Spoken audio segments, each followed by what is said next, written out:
اب سنیے، خدا نے اپنے متعلق جب اتنی پختہ گواہیاں دیں اور یہ اتنا زبردست انتظام کیا، تو جس بیچارے کمزور انسان کو مقرر فرمایا کہ تو اٹھ اور میرا اعلان کر، اور جس کے متعلق پرانی تقدیر یہ جاری تھی کہ ہر شخص جو ایسا اعلان کرتا تھا ساری دنیا ظالم بن کر اس کے پیچھے پڑ جایا کرتی تھی، اس کے حق میں بھی تو گواہیاں ہونی چاہیے۔ چنانچہ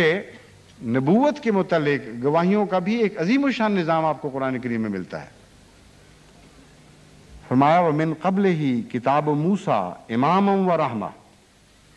وَهَٰذَا كِتَابٌ مُصَدِّقٌ لِسَانًا عَرَبِيًّا لِيُنذِرَ الَّذِينَ ظَلَمُوا وَبُشْرَىٰ لِلْمُحْسِنِينَ،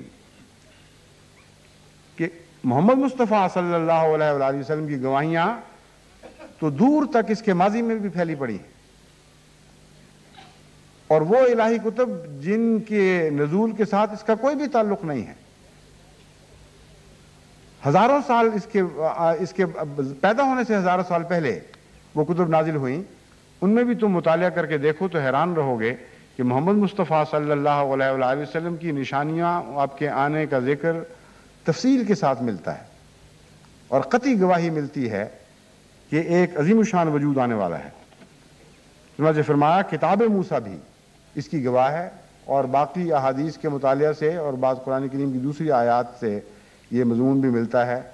کہ جہاں تک حضرت اقدس محمد مصطفیٰ صلی اللہ علیہ وآلہ وسلم کے وجود کا تعلق ہے، گزشتہ تمام انبیاء نے آپ کی گواہی دی ہے۔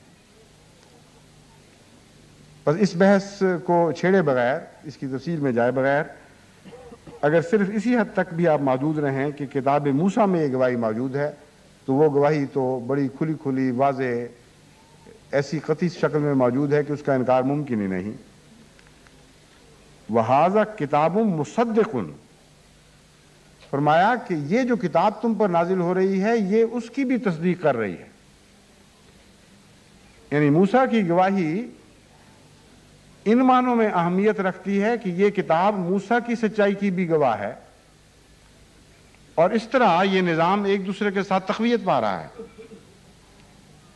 ورنہ عجیب بات ہے کہ بعض دوسرے مذاہب یہ کوشش کرتے ہیں کہ ان کی گواہی دوسری کتب میں ملے اور ان کتب کا وہ انکار کر رہے ہوتے ہیں۔ چنانچہ یہی حال آج کل اکثر عیسائی پادریوں کا ہے، قرآن کریم پیش کرتے ہیں آپ کے سامنے، اس سے عیسیٰ علیہ السلام کے حق میں گواہی جو ان کا عقیدہ ہے اس کے حق میں گواہی نکالنے کی کوشش کرتے ہیں، اور یہ ایمان رکھتے ہیں کہ قرآن کریم جھوٹا ہے۔ اس گواہی کی حیثیت کیا رہ جاتی ہے جس کی بنیاد جھوٹ پر ہو؟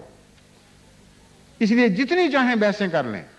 اس کا آخری نتیجہ صفر ہے، اور اس کی مثال ایسی ہے جیسے اس آدمی اس شاخ کو قطع کر دے جس پر وہ بیٹھا ہوا ہو۔ سارا زور مارنے کے بعد جب آپ ان سے پوچھیں گے قرآن کریم سچا کہ جھوٹا ہے، وہ کہیں گے ہے جھوٹا، تو آپ کہیں پاگل کیوں ہو گئے اور پھر کیوں محنت کرتے رہے اتنا لمبا عرصہ؟ تو قرآن کریم کی عظمت دیکھیں، اس احتمال کو کیسے قطع فرما دیا۔ فرمایا مصدقن، یہ کتاب جس نبی کی کتاب کی گواہی دے رہی ہے اس کی تصدیق بھی کر رہی ہے، اور کہتی ہے کہ وہ کتاب سچی ہے، لہذا اس کی گواہی پر انسان کو اعتماد کرنا پڑے گا، اور پھر گواہی واضح کھلے لفظوں میں ہونی چاہیے۔ فرمایا لسانن عربین، خود اس کی تصدیق کی زبان ایسی کھلی کھلی اور واضح ہے کہ اس میں کسی شک کی کوئی گنجائش نہیں۔ عربین کا ایک مطلب تو ہے عربی زبان جیسے ہم عرف عام میں جانتے ہیں، دوسرے لفظ عربی کے اندر فصاحت و بلاغت کا مضمون اور کھلے کھلے ہونے کا مضمون شامل ہے۔ تو لسانن عربین کا مطلب یہ ہے کہ قرآن کریم جس زبان میں یہ بات کر رہا ہے وہ کسی قسم کا اس میں ابہام نہیں چھوڑتی، وہ زبان فی ذات ہی اس بات کی اہل ہے کہ کھلی گواہی دے سکے۔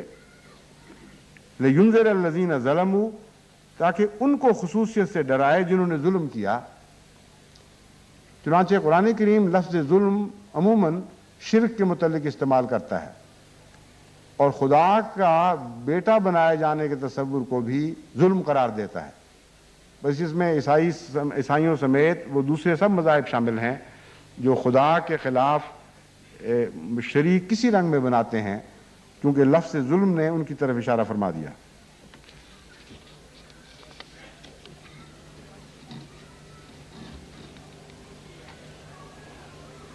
پھر فرمایا قل آرأیتم، اس کی پہلی جو آیت تھی اس کا حوالہ ہے سورہ الاحقاف آیت 13.